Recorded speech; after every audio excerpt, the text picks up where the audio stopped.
A couple others that I know you didn't get a chance to get around to. Probably my favorite of the ones that you didn't get a chance to get around to is Kimi. It's the return of the man, Steven Soderbergh, our boy, the man who knows no COVID restriction he can't find a way around.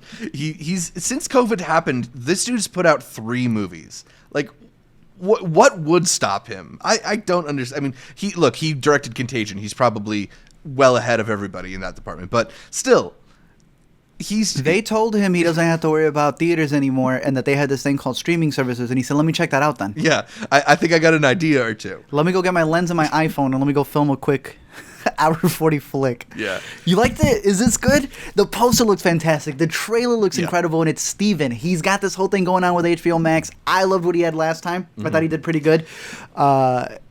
This is supposed to be like a futuristic movie? No, it's not really. I mean, it's kind of contemporary, although, it's got...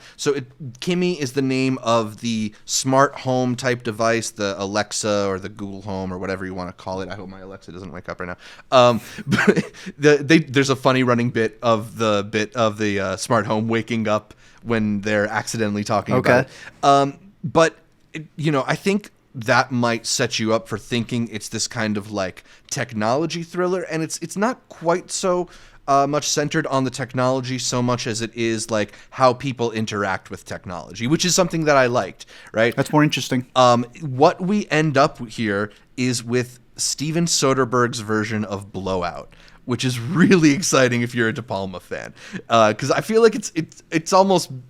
It feels like fate for a guy who loves film as much as Soderbergh to make a movie like Blowout. In that we're following the Kimi character as she's going through recordings that are taken from smart home devices, and then she hears something and investigates it.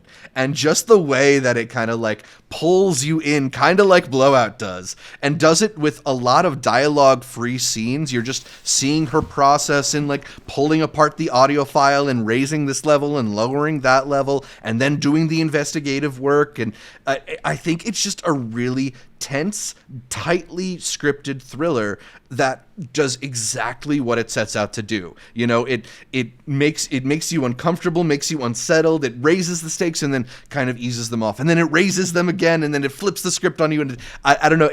I found it to be in a moment to moment basis so satisfying. Like, the story might be a little bit like the thing that you get from every thriller. There's somebody in trouble, and somebody's trying to investigate and solve it. But I think it's in the handling of it is through Soderbergh's vision is so efficiently done and so clever in spots that I had such a good time with this movie. It totally rips. Cool. I think it's my favorite movie that I've seen in the last week at least. And I think it just does a lot of stuff that I really loved. There's all these interesting COVID aspects to the movie. It feels set like sort of in the early pandemic, and she's sort of, the Kimi character feels kind of trapped in her apartment because she's worried about going out into the world. And I think it's brought up in the story. It's brought up, but it's not the story itself. It's kind of just the text for the story, which is how it should be. We need to get all these COVID right. Like, there needs to be bank heist movies that just so happen to be set in COVID, not a COVID movie that dictates the entire plot of the movie. That's interesting. Only Soderbergh would do that. He'd be like, all right, yeah, this is the time this would have been taking place. So how do I apply my story that I was going to have?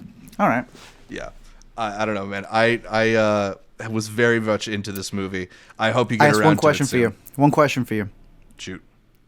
How is Zoe Kravitz? Because I hear a lot of things. I enjoy Zoe Kravitz, but I know the word has gone around that for Batman, which is going to be probably the biggest role she's had to date, that she practiced learning. She observed cats. Yeah. To learn how to be Catwoman. And, a lot of people preferred her to learn acting, to act. How was she in the movie? I thought she was fantastic in this movie. It's a little bit of a silly performance, but I think intentionally so. She kind of plays this socially awkward person.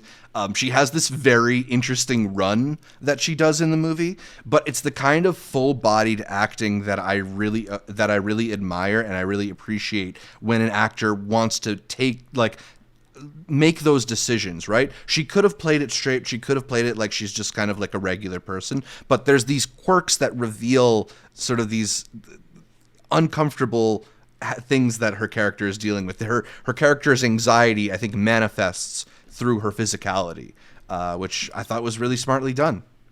Interesting. Yeah.